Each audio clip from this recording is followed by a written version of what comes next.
Assalamualaikum warahmatullahi wabarakatuh and selamat petang. Good afternoon. Waalaikumsalam, Selamat petang, Doktor. Waalaikumsalam, Doktor. Okay. You guys still have an energy to continue our lecture?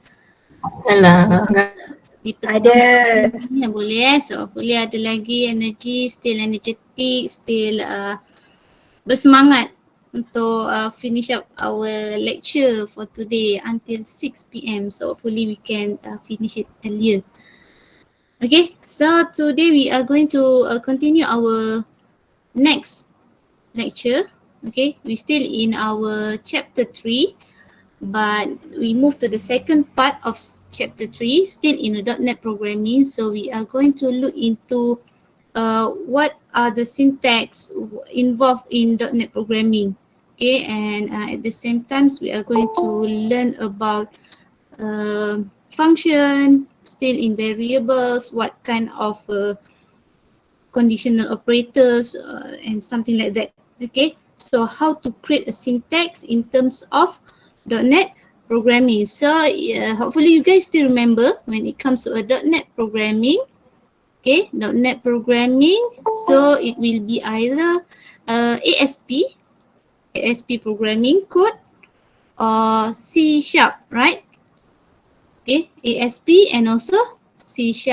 So hopefully you guys can differentiate between these two different programming language. Okay, ASP will be used for your front end code, front end work. Okay, meaning that you do a design. Okay, so normally we have three types of a design view, three types of a view at your Visual Studio for ASP programming: design view, source view, and also split view. Okay, however, for C# programming, we are working with a C# programming code for back end work. Okay, you do a back end programming. Okay, so that we are going to use a C# at different files. Okay, different files, which is we call it as a code behind. So make sure you guys know,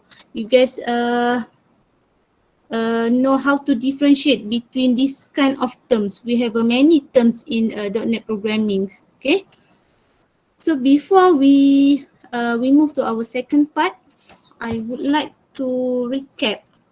Okay, we do some revisions about our previous chapter. Okay, still in a chapter 3, .NET programming, but in part A. Okay, so what we have learned in part 3A? We have learned about what? C# programming, right?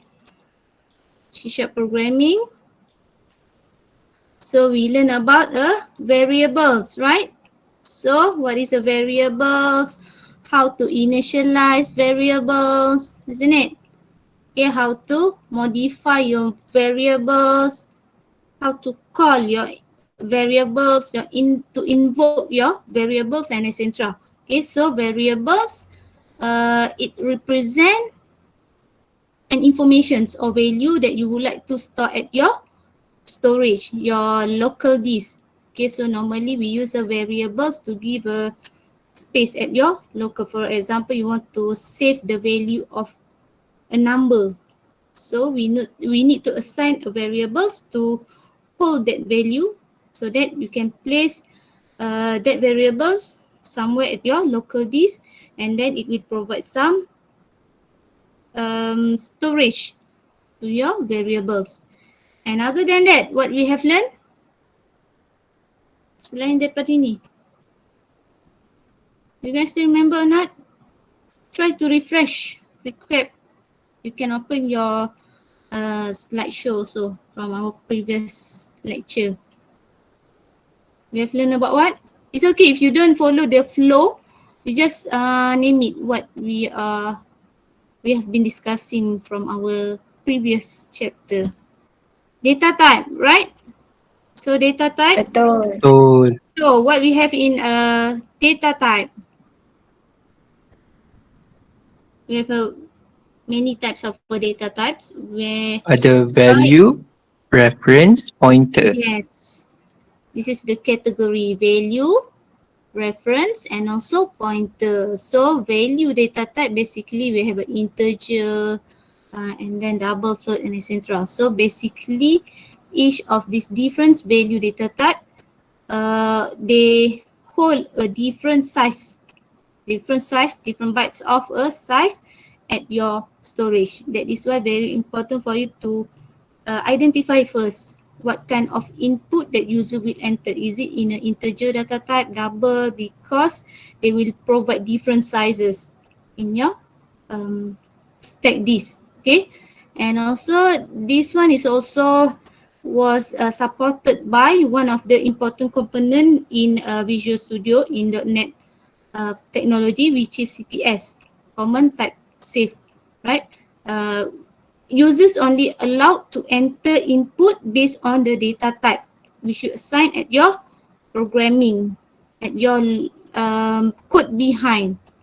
Okay, others than the difference, if the data type has been differ from the integer input, so it will appear some error, something like that. Okay, and then apart from data type, what we have learned? Casting type. What? Casting type. Casting To change type, one data yes. type to Conversion another data method, type. right? Casting type, Yeah. where we use a conversion method, the one that we use for our lab 2 just now. Okay, we use one of the types for conversion method, where casting type is actually you want to convert from one data type to another different data types, from integer to double. Okay, even though both of them in a category of value data type, but still they are in a different data type. One integer and another one is double. So in case you want to convert the output into a double, so make sure you change integer to a double, for example. Okay, and then the most obvious one is if you want to change the value data type integer to string. Okay, so this one the most obvious one lah kan, which is if you got an input from a web form, so normally from web form, this is going to be a string data type. Okay, for example, 1, 2, 3, number. Okay, this one still we categorize them into a string data type. But then when you want to use this value, you want to use this value 1, 2, 3 in a mathematical way, you want to do some operations like additions or multiplication, but then this is the original data type is string. You cannot use a string in mathematical. You have to change into integer first, integer or double. Okay, any value data type. You have to change first, then you can use that value for a mathematical purpose. Okay, also similar if you are having a integer data type and then you want to make it appear at your browser as a string, so you have to change. Okay, so normally from integer to string, we use a to string conversion method, and from a string to integer, for example, we use a pass. We pass it from string to integer. We use a pass method. Okay. So other than that, we have learned about a 5 minutes break. Let the azan finish first.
Okay, let us continue. Okay, so this is about a casting type. We use a conversion method to convert from one different data type into another different of data type. Okay, other than that, what we have learned? Precedent. Precedence. There's Yes, we yeah. have about mathematical operations, right? We have a precedence and also which involve the increment and also decrement value, the process. Okay, and other than that,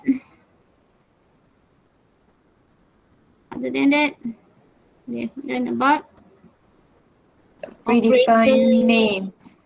Yes, what? Repeat again. Apa, Anissa? Keyword. We also Yeah, have learned about reservoir.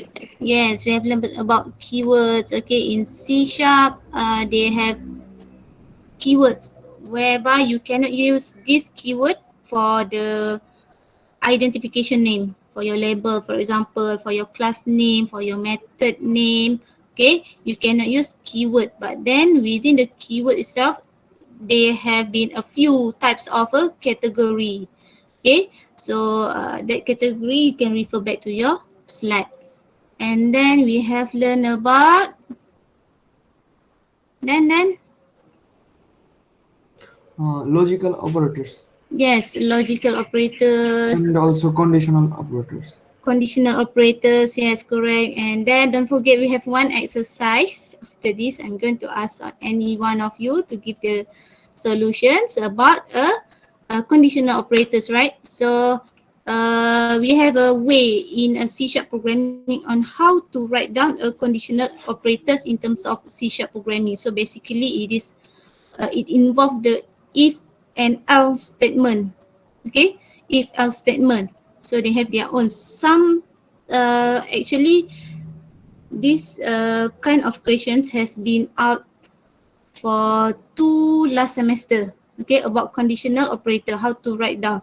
But then I can say that the majority, most of the student cannot answer the questions because they have been they are they don't see the questions correctly because they thought that it's only a if else statement, the ordinary one. But then the question asks you to write in a forms of conditional operator. Okay, so be careful because it will affect your marks. Even though your programming part is a good, but then you are not following the questions. But don't worry, the question won't be repeated again in this semester. Okay, and then we have a many more. Okay, so you can refresh back about what we have learned in a .NET programming so that you can implement and then you can apply in a web development for your exercise and also for your future. So basically, those things are similar for all the programming language, even in Java, C++, and also C programming. But then only the syntax, the keywords also different. Okay. Okay, so we go back to our exercise. You guys did the exercise or not?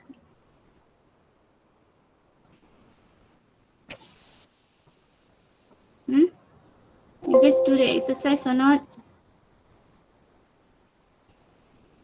Exercise. Our Exercise yang mana exercise. tu? Lupa dah. Belum. Ah, Kalau tak perasan tu belum lah tu. we have one exercise from our previous lecture, lecture 3A. Wait, let me present first. Okay, so exercise about conditional operator. Okay, this is what I'm talking about just now. Okay, last two semester there is one questions who ask you to create one console application by using conditional operator. So it's basically about the mathematical operations. For example, you have to decide the user entered value is an even or odd. Okay, but then in your C# programming code, you have to write down in terms of conditional operator. So this is the conditional operator. Okay, so conditional operator is basically if else statement that we write down in the terms of conditional operator. So basically for the ordinary way that we use for if and else statement. So basically we use, for example, if x greater than y, and then we have a one statement right inside if, and then for else we have another statement, right? So this is the basic one, the normal types of programming. But in C# we have a conditional operator. So conditional operator you have to write down in a different way from the normal one here. So how to write the conditional operator? So you have to follow this format. Okay, so this format, the first text here is refer to Boolean expressions. Okay, so basically it refer to your if else condition. Okay, for example, x and y. So x and y is your condition to refer the result is true or not, right? And then it will be followed by the symbol of question mark. Okay, and after that it will be followed by first expression. So first expressions is basically it refers to the if expressions. So within this if, so what kind of operations you have? Okay, so normally we just display the strings something like yes, x is greater than y, for example. Okay, so that one is referred to first expressions, and then followed by this symbol and followed by second expression. So second expressions is actually refer to else expressions or false expressions. Okay, so what kind of expressions within the else here? So this is what we call it as a conditional operator. So if you see in any questions, if the question asks you to write down in a conditional operators form, so you have to write down in this form. Still similar, C# will read your expressions, will read your syntax of programming, just like if and else statement also, but the way you write only make it differ. Okay, so our exercise is about this one. I have give you one questions. This is the normal programming code by using if else, right? So we have conditions here. If this is your condition, okay, so basically if a number, when you divide a number by 2 and it will be no remainder, so it will be true that this number is an even number. Okay, even number. So this is actually the expressions 1. Okay, else meaning that it is a false statement where it is refer to an odd number, not even number. So it refer to false. So false, or in else statement, this refer to expression 2. Okay, so if the condition is true here, so the result of expressions 1 is returned. While if the conditions is false, okay, the result of second expressions is returned. So this is the normal way of a programming. So now you have to write down in a form of conditional operators. Okay, so who's done this exercise? Who try to answer this exercise? Hi. Huh? Ridwan? You try this exercise? So what is your Yes. answer? So what is your answer? You just read your answer. I will write down for you. Number Number modulus 2 2 equal equal 0. 0 Then question mark question mark is even is even equal true equal true and Colon double, okay, and then is even equal false. is even equal false, Semicolon.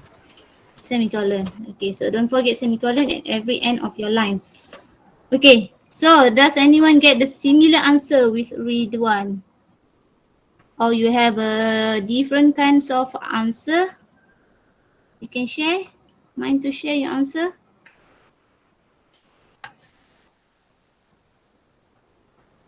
Hmm?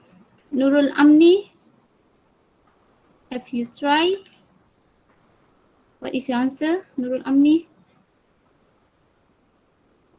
Buat tak? Nurul Amni. Nurul Amni is cooking. Okay, how about you, Priya? Priya, mind to share your answer? Or you have a similar answer with read one? Hmm? Mana Priya? Priya, where are you?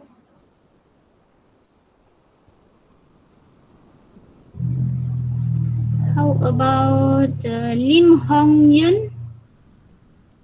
One Malaysia, so I will call on Riz. Yes, doctor. Okay, have you tried to answer this question? Similar answer with read one. Yeah, isn't it? Is it true? Or jawapan selamat? Okay, similar answer. Yeah, Yes. Priya. Priya also similar answer with Ridwan. Okay. So this is have you tried to write down the syntax at Visual Studio, Ridwan? No, not yet. No, not yet. Not yet. Okay. So actually, I think this one is correct one, but you have a write down in a long syntax. Okay. So actually, you can simplify is even into conditional here. Okay. For example, I give you the answer, the versions of mine. Okay. So is even is actually you are going to display whether it is true or false, right? So it will be depends on the condition given inside this if. Okay, so it's going to be something like this. Is even. So your condition is in bracket. Okay, condition is number and then modulus 2 equal to 0. Okay, so if your entered number can be divided by 2, okay, and no remainder, meaning that it is a true. It is an even number. So just return to true. Okay, while the second statement, if it is an odd number, so it will return to false. Okay, so is even will refer to this condition of statement. Is even number can be divided by 2, so it is return to true. Else, it will return to false. Okay, is it okay? Can you guys understand? Faham. Faham? Okay, so hopefully you guys faham. If you have any problems, you can ask me. Okay? So you can find more exercise from Google. We have many tutorial, many website on tutorial for C# programming. So you can do more exercise on your own. So we just continue for our next lecture. Okay, once we finish with our lecture 3B, so we are going to proceed with your project instructions. As I promised last time, your project instructions will be distributed on week 3. So after this, I'm going to explain about your project.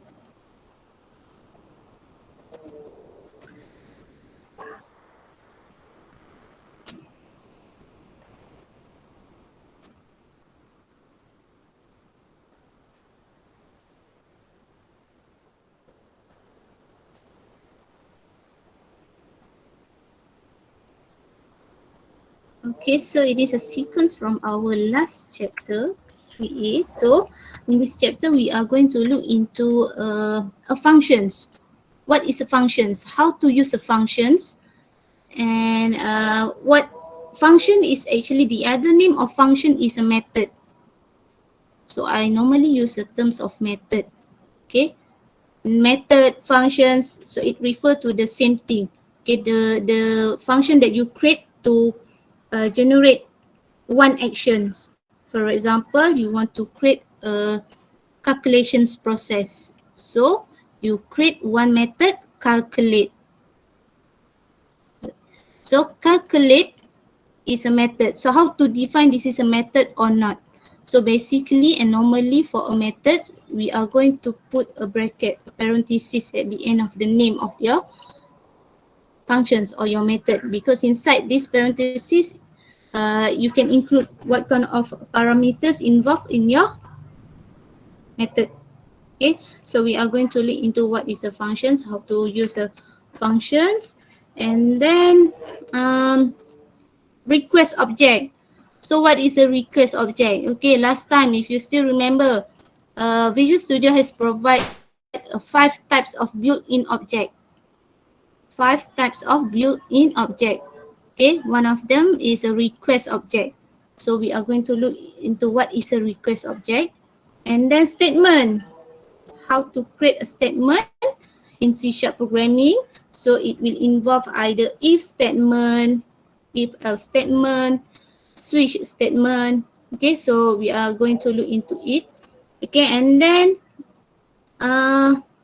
looping. How to create a looping or iterations in your programming. Okay, it involves a while statement, do while statement, and for statement. So basically this one we are going to execute your code repeatedly. We are doing a looping process and iterations process. Okay, so first we take a look first at what is function. So the other name of function is method. Okay, functions or methods. So it refers to a block of codes which only run when it is called. Okay, for example, calculate. So it will be run once that function has been called by your program. Okay, and then most of the programming language allow you to group programming statement into logical units. So your logical unit can be categorized into a functions, a method. Okay, we create a function. You can create any names of a functions.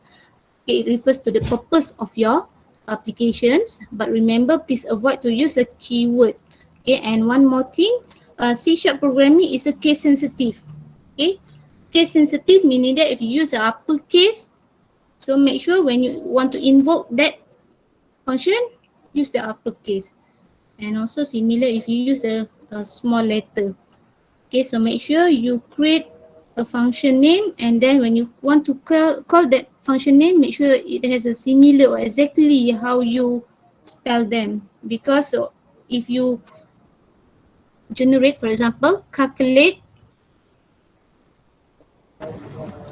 okay, and another one is calculate, all small letter. So it will give you two different logical unit, two different of functions. Okay, and then so within the function itself, you can pass your data. Okay, so we take a look on creating code declaration block. So this is a code declaration block. We use a script element. So as I mentioned just now at our lab, okay, we use a closing and opening script element, right? Remember when you use a control, for example, so it's going to be start from a closing, sorry, opening ASP, for example, ASP label. Okay, and then at the end you must have your closing script element. So this is what we call it as a script element. So closing ASP label. Okay, so we used to create a code declaration block. So in the older versions of Visual Studio, we have an inline code, right? Meaning that you have a markup code and also code behind within one single file.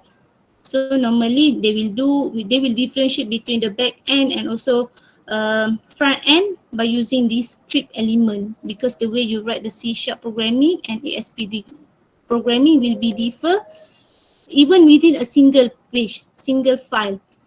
Okay, but nowadays we have a two separate file. Okay, which it will be more easier for you to maintain, to look into your programming code. Okay, so this is the examples on implementations of inline code. Okay, implementations of inline code meaning that you have a code behind also in ASPX file, .aspx file. So this one is basically the examples of inline code. You create your C# programming code, you create enter button click. So enter button click is a method. We create one action when user click on button. So some actions will appear, some function will appear. Okay, so based on this name, we can you can name it any names of a function based on the purpose. Okay, so for method of functions, you have a bracket parenthesis, right? So the argument inside your parenthesis will refer to your parameters involved in your function. So for example, here we have an object and also event argument.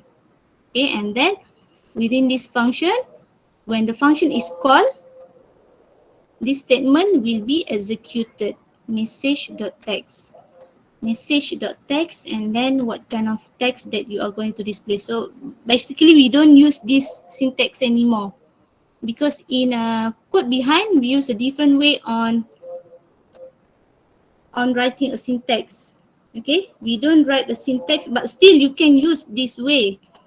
Okay, you can try by your own. You can write down also C# programming within ASPX, but then it will be more difficult for you to maintain your code.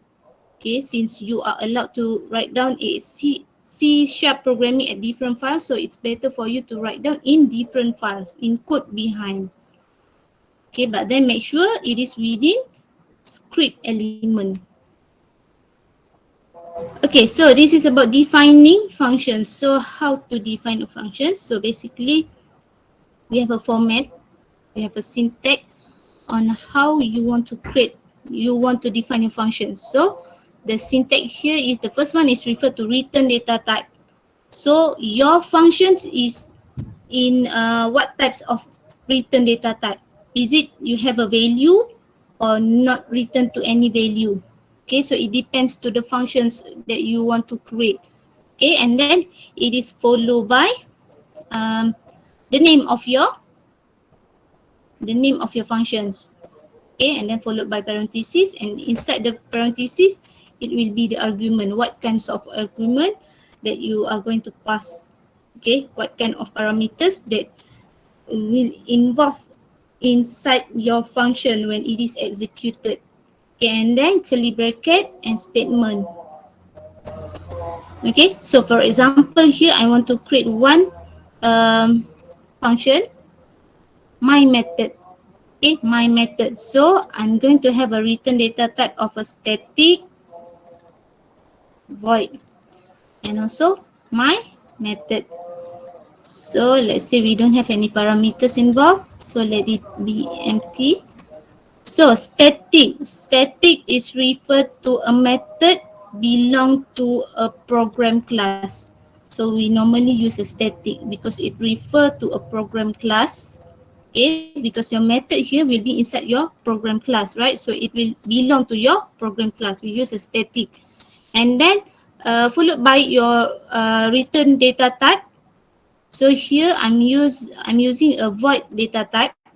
Okay, so void data type meaning that this function does not have any return value. Okay, for example, return to 0, you have a calculation and then it's going to return to 0, right? So but then this function is not going to return to any value. So I will use void. Okay, and then followed by my method, my function name, method name. Okay, is it okay so far? Yeah. Okay, so this is the further explanations about return data types. So why we are using a keywords of void, so it will be refer to your method does not return to any value. Okay, and then parameters. So let's say within your functions you have a 2 or 3 parameters involved. So you just name it, just list it down within the parentheses. Okay, so let's say you have a my method. Okay, and then you have a 2 or 3 parameters A, and then you have a integer B. Okay, and then and so on. Okay, if you have more than one parameters, you just can separate them by comma. Okay, and then don't forget to put their data type. If it will be involving a mathematical procedure, mathematical calculations. Okay, if you want to create variables without within your function, so don't forget to put the data types. And then if you have multiples of parameters, just separate them by comma. Okay, so basically the parameters within this parentheses will be known as local variables. Local variables to your functions. So meaning that these variables only can be used when this function is executed. Okay. And then this is how you can call the functions. So how you want to call the functions, you can just invoke the name, call the names of the function that you just create, and then it will meaning that your function will be executed. Okay. Right, and then returning value. Okay, so this is the returning value. If a function return to a value, so the return value can be assigned to a variables. You can assign that value into a variables. Okay, so this is the general syntax. Okay, variables name is equal to function name and parentheses. So inside the parentheses will be the parameters involved for the function. Okay, and then return statement. A statement that return a value to the statement that call the function. Okay, so we return to any variables. Okay, so I think I give you one example. Okay, yes, this is the examples. Okay, so let's say I create one my method function. Okay, and then it is a static and a void data type. Okay, meaning that it will not return to any value. Okay, and the parameters involved inside my method function is f name. So this is a variable, and this is a data type. Since this is a string data type, so you can put only a string data type. And then the statement here, console.writeLine f name, meaning that we call that function, and then by their parameters. Okay, we want to display the name actually. Okay, so within your main method, so main is also one of the method. Okay, but the first program will execute the main, right? So within the main, we are going to call the my method, and then we are going to display the value of the variables. Okay, so for these examples, what is going to be your output? What will be the output? Anyone know what will be the output? So we assign the variables of f name, and then we give the value within the main method. So when the main method is executed, what will be your output display? Does anyone know? What will be the output?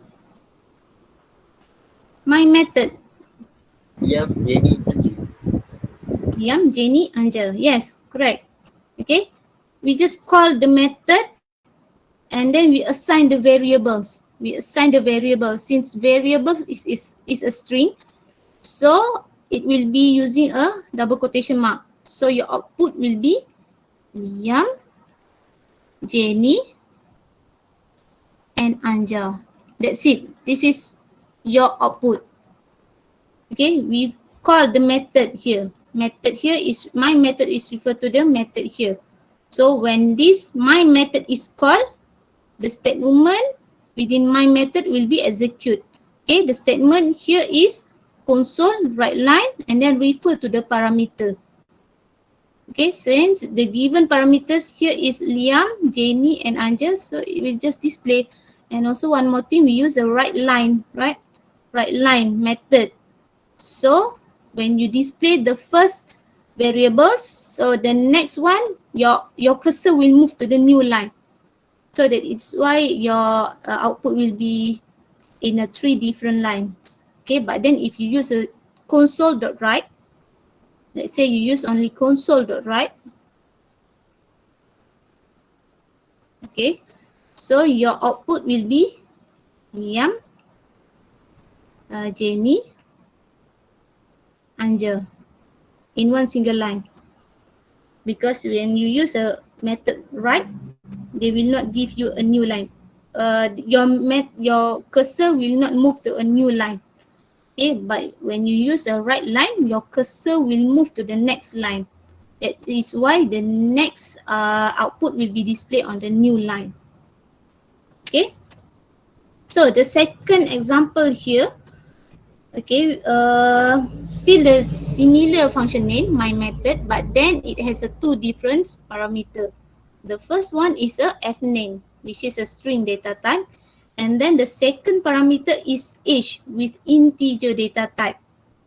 One is string, and another one is integer data type. So the statement within my method is console.writeLine, meaning that we are going to display an informations. Okay, so what kind of informations that we are going to display? So it refers to your first parameter, f name, and then we use a plus sign. Plus sign in a string will return to a string. Okay, meaning that we are going to combine more than one string. So we combine with is, and then we combine again with age value. Okay, and then here we have a main method. So when the main method is executed, it will call the my method. Okay, so my method, they invoke 2 different values here. The first one is string f name, and then the second one is integer name, integer age. Okay, so what will be your output here? What will be your output? Liam is 5. Here is 5. Then that's it. Jenny is 8. Jenny is 8 and Anja is Is 31. it in a new line or on the same line? New line. New line. Next line. Next line. So Jenny is Is 8, 8. and then Anja Anja is is 31. 31. Okay, yes, correct. This is your output. Okay, so as long as you know how to invoke your method, what statement will be executed, and you know how to read your methods. So this is going to be your output. Okay? Is it okay? Okay, Doctor. Okay, senang kan? Alright, so next we have a variable scope. Okay, when you create an functions or method, so basically we have a variables, right? So variables can be divided by 2. It can be a global or local. So what is the difference between local and also global? Okay, so here we take a look. It's actually variables which declare within a code declaration block. Okay, within the code declaration block, but outside the functions. Okay, let's say you have a 2 or 3 functions. My method functions. Okay, and then you have a my f, and then you have so don't forget your statement. Okay, so for global variables, meaning that you define the variable outside these 2 functions. Okay, still within a code declarations block, but then outside the functions. Okay, for example, integer age, and then string name. Okay, so these two variables are a global variables to my m function and also my f. You can use both within these two functions, but actually this is a bad practice of a programming. Okay, so when you create a global variables, it's actually a kind of a bad practice of a programming. So the best way is you create your local variables. Okay, for example, for your my method functions, you declare the variables, you initialize the variables within which specific functions. Okay, and for a local, so local, you declare the variables inside the functions. Okay, inside the function itself. For example, you declare integer age and also string name within my m functions. Okay, so it will be a local variables to my m functions. Okay, but then when you execute the my f functions, you cannot use these two variables because you can only access these two variables within my m functions only. Okay, so what is the difference between globals and local? We have no, but then um, when you use a local variables, actually when the program is running, okay, when the program is running, only when the function is executed, you can use that function, you can use that variables.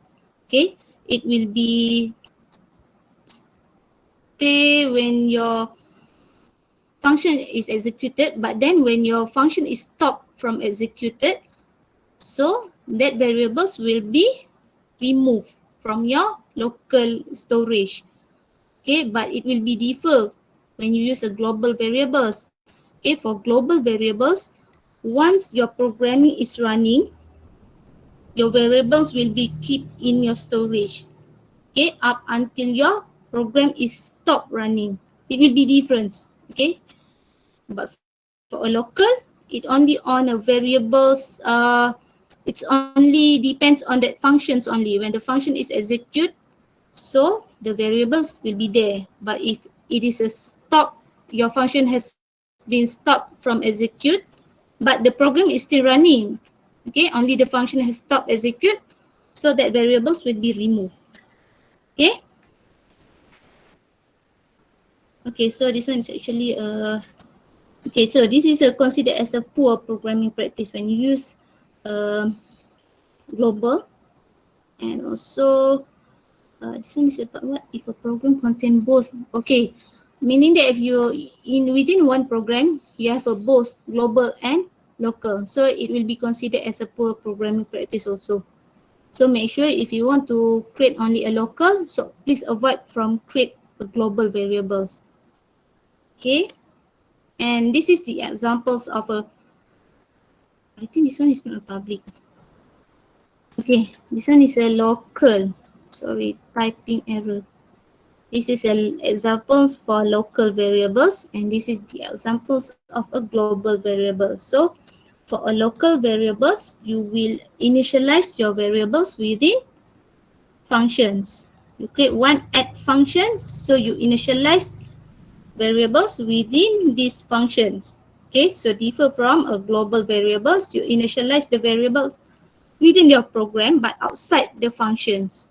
Okay, but then still you can access your variables when your function is executed while your program is running. Okay, so this is a request object. So request object is one of a 5 of a built-in core object within a .NET programming. Okay, within a .NET technology, they have provided to you 5 different built-in core, and then request is one of them. So what is a request? So request is an object that represents the current URL request from a client. Okay, it represents the current URL request from a client. So normally we use a request object by using a collections. Okay, we use a collections for request object. So what is a collections? Collection is actually a data, a types of of a data structure similar to an array that store object properties. It's quite similar with an array. Okay, so it will store the object properties. So on how to access the object collections, we use this kind of a syntax. Object, and then we access collections. So normally dot here is referred to access, and then collections, and inside or within inside the parentheses is referred to the property. So normally when you have an input from a user, so you can retrieve back what kind of form received the input from user. Okay, so it will refer back to a request or form, and then if the user enter a name, so it will give you the value of the name. So normally we use this one in terms of a HTML. Okay, and then working with the request object, so we have 5 different types of a collection. It can be a client certificate, cookies, form, query string, and also server variables. This one you can read by your own because we don't really stress this part in your programming. Okay, and then I will just move to the next one about decisions making decisions. Okay, when your program is involving a decision to make, okay, so meaning that you have to create one statement. Okay, so we have a few types of decision making. If statement, and then we have if else statement. Okay, so this one is refer back to a conditional expressions, and then we have also nested if statement or nested if else statement, and then switch statement. Okay, so we have a 1, 2, 3, 4, and 5 types of a decision making. So I don't want to repeat again this part actually, because we have oftenly learned about this one in others programming language, right? So how to create a if statement, and then if else. Okay, so if statement meaning that once your program is meet the conditional expression, so your statement will be executed. Okay, and then if else, so if else is actually it will return to a 2 different statement, true and false. If it is a true statement, so it will return to the if statement. Okay, if it is a false, so it will return to the else statement. Okay, and then nested if. So nested if is actually you have another if within your if statement. Your if within the first if statement, you have another if statement. Okay, so your program will meet 2 conditional statement actually. First, you have to meet the first condition. Okay, if it is a true, you have to meet the second conditions, and then the statement will be executed. Okay, while for the nested if else, you are going to create a 2 different condition. Okay, so within your if, for example, within your if, your first conditions, you have another if else. Okay, and also similar to if you have another statement within your else statement, so it will be a nested if else. Okay, for switch statement, actually it execute a specific set of statement. Okay, you have a few set of a statement, and then it will be executed based on the expressions value. Okay, so for example here you create a one switch statement which consists of 3 or 2 label types. So this is the syntax, the normal syntax that we are going to use to create a switch statement. Okay, so within the switch you have a one expressions, and then within these expressions, you are going to have a case label, okay, followed by the statement, and then you must use a break, okay, meaning that you have to break the first label and then follow to the second one and so on.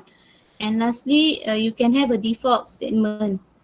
Okay, so for a switch statement, this is the examples of a switch statement. For example, you want to calculate the discount percentage.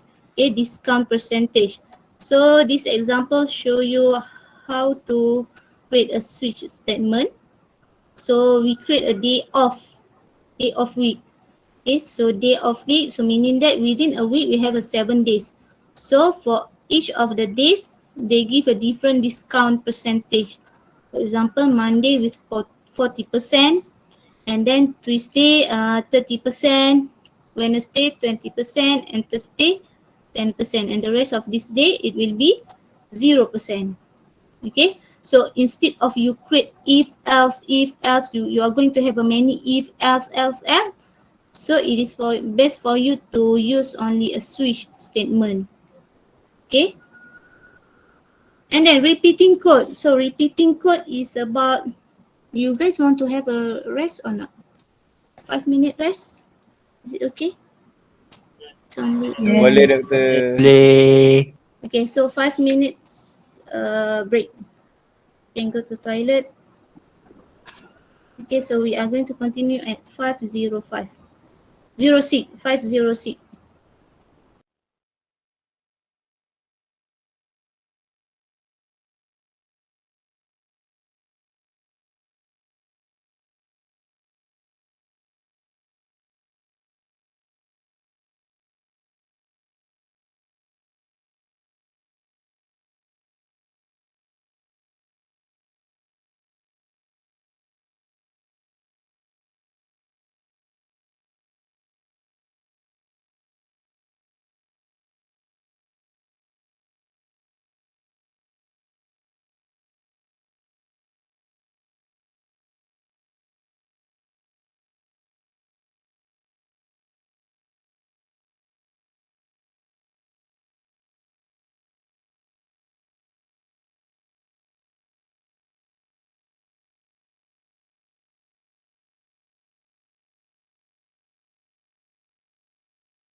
Okay, can we continue? Boleh. Yeah. Okay, so the next part is about looping. We want to create a looping. We want to create iteration is in our programming, in our program console applications or web applications. Okay, so this is about a repeating code. We want to create a looping statement. So it can be categorized into three different types of a loop statement. Okay, while statement, okay, do while, and also for statement. Okay, so it is about a control structure that repeatedly execute the statement while the conditions, you still meet the conditions, so it will be keep on repeating, the statement will be executed. Okay, so while statement, we have a one conditional expressions here, so it will repeat a set of statement as long as a given conditional expressions value to true. Okay, as long as your program or your statement is made, so the expressions will be execute. The statement will be execute as long as you meet the conditional expressions. Okay, and it's about a repetitions where we call it as a iteration. So iteration is actually a repetitions of the looping statement, and then we have a how when we want to use a while statement. So actually we have a form on how to generate our syntax, right? So for a while, so you have to use keywords of while, which refer to a while statement, and then counter. So counter is actually a variables, whether you want to create an increments value or decrements value for each iterations. So basically increment and decrement will be increment by 1 or decrement by 1. Okay. And then about a do while statement. So do while statement, it executes the statement once and then repeat the executions as long as conditional expressions evaluates to true. As long as you meet the conditional expression, so it will be keeps on execute your statement. Okay, for example here the syntax, we use a do keyword which refer to do statement, and then you have a statement within your do, and then uh, you have a one conditional expressions for while. So in the do and while statement, the statement execute before the conditional expression is evaluated. Okay, so your statement will be executed before your conditional expressions. Okay, so this is your statement, so it will be executed first before your conditional expressions. So basically for do while loop, so it always execute at least once.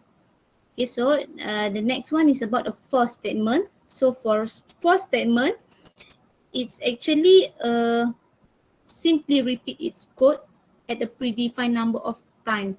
Okay, so for statement, we have a syntax for statement, which involve three different parts, which is a counter declarations and also initializations, and then followed by your condition expressions, okay, and then followed by update statement. So these three statement will be separated by semicolon.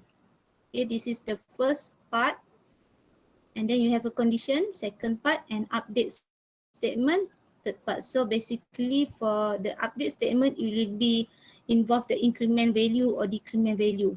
Okay, so for example here we create one for statement. Okay, so the first statement is you have to initialize the value, the counter declarations. Okay, so make sure you have an integer, you have a data type. So for example here loop count will be integer data type, and the initialized value is equal to 1. So meaning that it will be starting from 1. Okay, if you use here is equal to 3, so it will be starting with 3. Or you use a 0, so it will be starting from 0. So starting from this number, it will start on update their statement. Okay, but then you have to meet the condition. So what is the condition? For example, here loop count must be less and equal to 10. Less and equal to 10. So including 10. Okay, if it is a less than 10, so it is not including 10. It's only up to 9. And then the update statement will involve the increment value. Okay, loop count plus plus. So starting from 1 up until 10. 1, 2, 3, 4, 5, 6, 7, 8, 9, 10. Okay, as long as it meets until 10, so it will execute this statement. If it comes into 11 or others, so it will be stop that looping. Okay, so this one is going to display a label text here. Loop count to string, and then just separated by a line break. Okay, BR is referred to line break. You break into one line to different line. Okay, so when you know exactly how many times you want to loop, so you can use for loop instead of a while loop. So this is actually a hint for you to create your programming. Okay, and then we have also using continue statement to restart execution. So you can use a continue statement. Okay, so when to use the continue statement? So it's actually stop the current iterations of the loop. Okay, but always but allow the loop to continue with a new iterations. Okay, so this is the example of using a continue. So you have a parameters here, initialize the value of your I, and then the conditions, and then update statement. Okay, so within the for statement here, you have a if statement. So if I is equal to 4, meaning that is value I is equal to 4, so you are going to use a continue statement. Just continue the statement. So this is just only a basic, the simple examples on how to use a continue statement. Okay, done for the second part of chapter 3. So basically we have looked into how to create, initialize a functions, what is functions, what parameters involved in functions, how to call, how to invoke a functions. And then within the functions, we have a variable. So variables can be categorized into global and local. So when to use a local variables, and about when to use a global variable. So what is the difference between local and global? And then we have learned about a request object, one of the built-in core object within a C# technology, .NET technology. And then we have looked into how to create a statement, conditional statement, if statement, if else, nested if else, and also switch statement. And then a part of that, we can also create a looping statement. So looping will involve a while loop, do loop, for loop, and also continue statement. Okay, so that's all for this lecture. Is it any problem? Any question? Before we move to our second agenda for today. Is there any question? Tak ada. Tak ada, so hopefully you guys remember about this, some sort of a kind of a syntax in programming. Okay, so you can try by your own by looking at any tutorial from a website tutorial.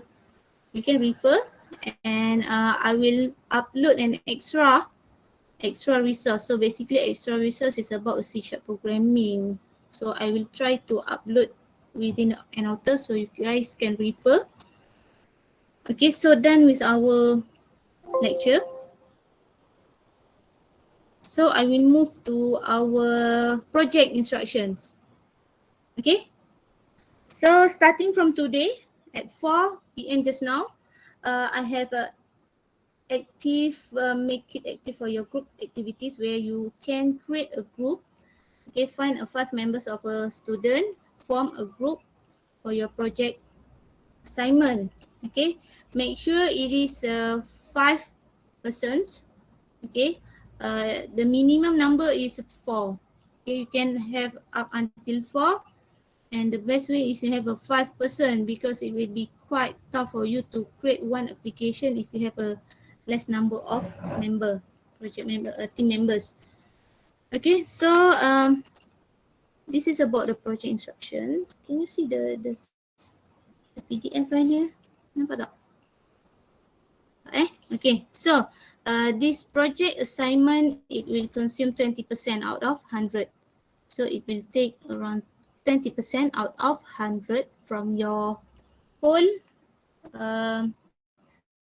assessment marks. Okay, we have a quiz, test, lab assignment, project assignment, and also final examination. So project assignment will take 20%. It's quite a high number, so make sure you can score this project assignment so that you can score a higher grade. Okay, so the due date for your project assignment, okay, the last date that you allowed to submit your project assignment is on 25/12 on Christmas. Okay, so this is on a Saturday. So Saturday 11:59 p.m. midnight. Okay, once it's entered 12:01 a.m. the next day, so you are not allowed to submit the project assignment anymore. Okay, your submissions of your project assignment will be at author. Okay, I have created one task within the group assignment. You can see it now. Okay, and then the due date has been set into 25 December.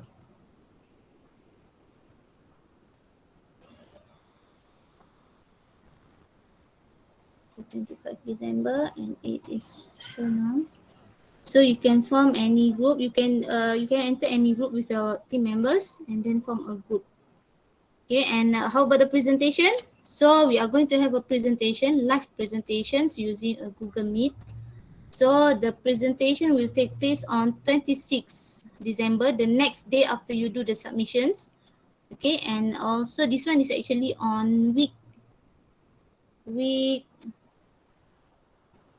I think week 13. Week 13. And if you can't finish up in one day of presentations, we are going to continue on the next lecture on 2nd January 2022. Okay, we don't have any 1st January public holiday. So it will be on Sunday. So this is on Sunday. We are going to continue our presentations. Okay, so what is your project assignment is all about? So this is the instructions for your project assignment. I'm going to elaborate and explain it one by one. So make sure you create one group. You form a group of students of 5 members to develop any web applications. Okay, so remember, web application, not a desktop application, not a mobile application, but it is a web application. So create web application using ASP.NET framework accordingly. Framework, okay? Please do not use ASP Core or ASP MVC and etc. Please select on framework. Make sure you start your project from scratch, from empty template, and then by using the web form. Okay, so the durations of the project development is around 5 weeks, but actually it is more than 5 weeks because I distribute the instructions earlier, okay, in week 3. So you have around 10 weeks to finish up your development. Okay, around 10 weeks. Okay, so this is the instructions. The first one, make sure you develop your web applications by using .NET framework. Okay, so this is very important. Select on .NET framework. Okay, and using the C# language only. Please do not use VB or Java. Sometimes some of you has mastered in certain language, I guess. But then for this course, you are allowed only to use the C# language. Please do not use any different programming language. Okay, try to implement what we have learned in our course here. Okay, so implement in your development. So basically for your applications, you must at least have a 3 submodule. So what is a 3 submodule here? Okay, submodule. For example, you create a car rental applications. Okay, car rental applications. So within your applications, you are going to have a register module. Okay, so this one is considered as one submodule. Okay, the second one, you are going to have a login module, which allow user to enter their account, username or password. So this one is considered another submodule. So this one is going to be the second submodule. And another one is you create a booking module, which allow user to make a booking to rent any car.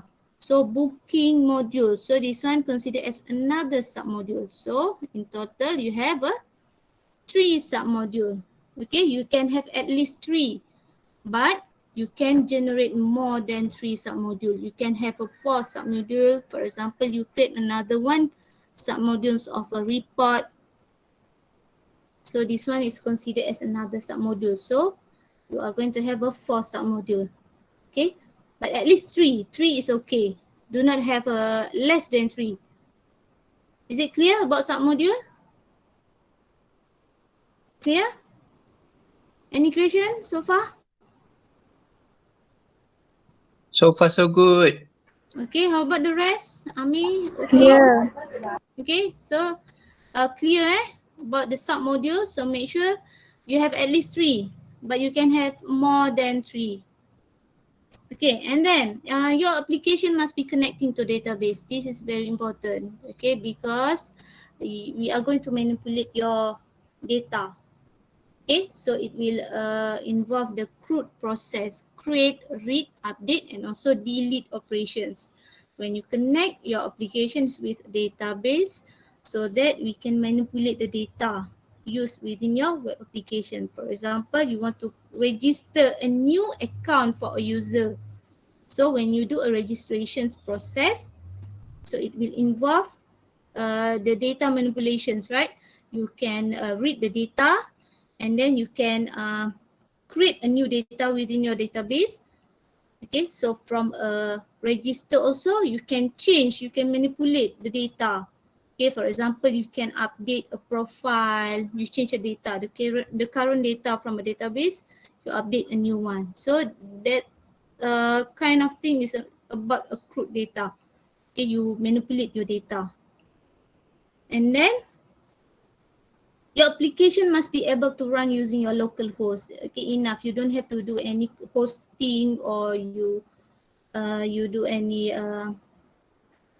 run at local host is enough. No need to do any hosting lah. Okay, and then make sure when you want to run at your local host, later on when you do your submissions, make sure you provide all those kind of related folders with your application, your database, your folders of image, because it will only allow you to run at localhost, right? So let's say if I want to run your application, so I can copy all your folders within my local disk. Okay, so make sure you meet all these requirement. Okay, and at the end, you have to prepare one project report. So project report, you must include a few things here. The first one is a cover page. Okay, I love cover page. So make sure you include a cover page for your project report. So within the project, within the cover page, make sure you include the title of the project, car rental web application, for example, and then group number. So group number is referred to author. Okay, it's referred to author. Here is your author. And then I have create group 1 up until group 14, right? So make sure you include your group number based on this group. For example, here group 8. Okay, Nur Ain, Syuhada, and then include your group number, which is group 8 for your report on your cover page. Okay, and then metric number, don't forget your metric number and also section. In case you have a mix of students from different sections, you have one from section 2, another one from section 1 and section 4. So specify each of their sections. Okay, and then your project report must have an introduction. So I want to know what is your web application is all about. What kind of applications you want to develop. You just define your proposal, right, for your PSM. So make it on that way. Okay, provide the introduction. You can story what is your application is all about, the process, the submodule involved, and etc. Okay, and then problem statement. Why you want to develop that applications? I want to know. Okay, for example, here you develop car rental applications for kedai A. Okay, why you create a web application for kedai A? Because kedai A only have a manual booking system. So you develop a web application which it will be more organized for their report and etc. Ikan cincai lah benda. Okay. But please don't make it a cincai lah. You have to do it properly, your report. I want to read all of the content. Okay. And then the proposed system submodule. So this one is actually your scope. So you can list down all your scope. Submodule 1 is about registration. So what is the functions of registration module? Who is the users are allowed to use that module? Okay. You can do it in a tables only. Okay, and then Gantt chart, your planning. Okay, you will be given a 5 weeks, right? So you make it week 1, you do what? Week 2, week 3, week 4, and week 5. So week 5, maybe it will be about documentations, system testing, and then you prepare for a report and presentation, something like that. Okay, and then please provide also a system user guide. System user guide, you write some instructions on how to use your web applications. Okay, maybe first step you have to register. So how to do a registrations, what kind of input that user need to enter for registrations and also for login and etc. Okay, so it's actually steps on how to use your web applications. Okay, and then lastly, discussions or conclusions. So you have to conclude about your web applications, about the application that you just developed. So make some discussions to close your report. Okay, so make sure your report consists of 1, 2, 3, 4, 5, 6, 7 elements required here. Okay, and then lastly, I have give you one attachment, which is a project assessment rubric, so that you can refer to that rubric to know what kind of element will be assessed, will be given a marks. Okay, so this is your rubric. Okay, rubric. So basically, your rubric will be represent to 3 different types of a CLO, course learning outcome. Okay, so I'm sorry this one is in Malay, but you can refer at author. Okay, at author I have translate this statement into English. So for the first CLOs, it will be the assessment on project report. Okay, on project report. So make sure within your project report, you meet all these criteria. And then this is a weightage marks that will be given if you score all of these criteria and also sub criteria. Okay, and then for the second CLO, it will be assessment on project report and also presentation. Okay, project report and presentation. So basically, the project report will include also your development. Okay, it will represent your development, how you develop, how you analyze, you adapt some of the techniques in what we have learned from our course and etc. You can read it by your own for each of these criteria and also sub criteria and their weightage, the marks given. So the last one is about project report, minutes of meeting and also presentations. Okay, so you can read all the criteria and also sub criteria and the weightage mark given. So in total, you will be given a 27 marks. So 27 marks will takes a 20% out of 100. So from 27, so how many percent you will get? The total is 20%. Okay, so how to do the submissions? Okay, so how to do the submissions? So go back to your author. Okay, so from your author view, you can submit a file, right? Multiple files you can submit. So make sure all of the documentations, for example, your project, please name your project file according to this format. Group number and also group name. Okay, for example, you are in a group 1 and then you can create one group name for your group. Okay, for example, the hacker and then group name underscore group hacker to represent your file name. Okay, so make sure you submit together your report, your project file, and if your database is outside the project file, so you submit also your database, your readme file. You can just make it, you can zip this file, zip and then put the name group 1 underscore your group name. Okay, is it okay? Okay, Doctor. Okay, clear? If you have any problem, you can ask me after this. Okay, so done about your documentations. Okay, so for your project presentation, it will be conducted on week 13 and also week 14. So make sure for your presentation, you prepare for a short PowerPoint slide, okay, to present your web applications. Maybe you can include your introductions, your submodule, your discussions or conclusions. Okay, and then make sure your presentation will last about 10 to 12 minutes, including Q&A.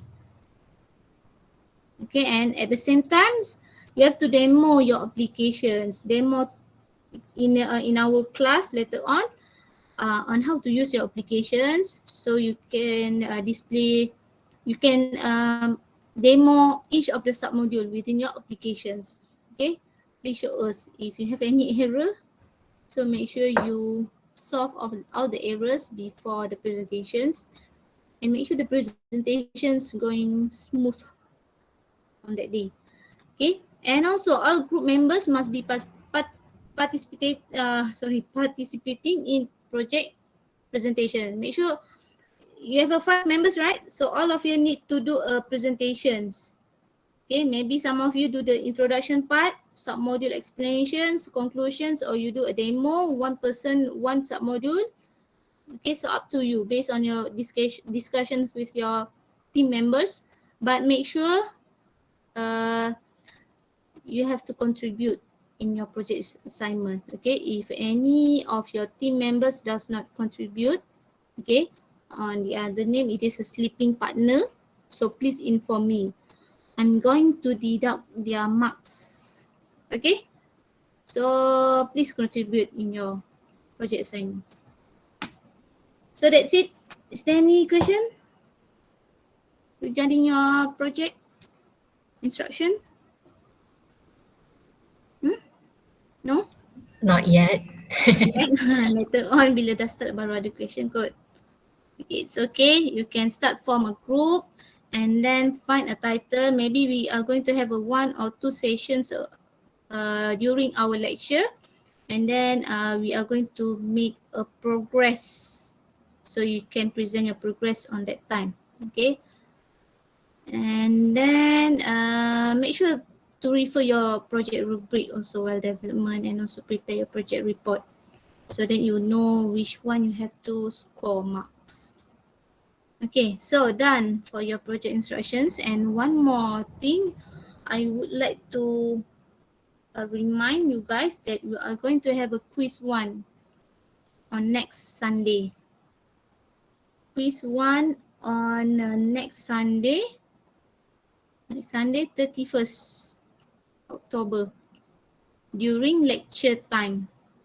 Okay, so I have set the assessment at author. You can see the start times for your quiz. So we are going to start our quiz at 5:30 p.m. Okay, 30 minutes before we end our lecture. So 30 minutes for 10 marks only. So hopefully it will be enough for you guys to complete all the questions. So 30 minutes for 10 marks. So it will consist of 4 questions. Okay, the question will cover on chapter 1, chapter 2, and also chapter 3. Okay, so for chapter 1 is actually about .NET technology, right? So make sure you know what is a .NET technology, what is a .NET framework, what are the main components involved, how is the process of .NET architectures. Okay, make sure you know that part. And then about the second chapter, it's about a Visual Studio .NET, right? So how to create a simple web applications, and then how to create using a control, and etc. And then for a third chapter, so third chapter is about a C# programming code. So it will be one questions by using which involve the console application. Okay, one question involve the console application. So don't worry, we are going to learn about console application next week before you have your quiz 1. But then you can start on looking at your next lab instructions. I will upload it maybe by tomorrow. Okay, so you can look first about the console applications, and that's it. Only a simple questions. Don't worry too much, and do not cheat. Do it on your own to see on your understanding about the .NET programming. Okay, any questions about your quiz or your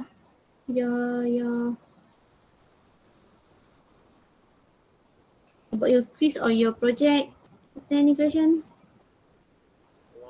Doktor, tadi ada yang tak dapat ambil attendance. Okay, sekejap saya nak buka balik ni. Okay, so no question about project and also quiz Don't ask me to repeat again.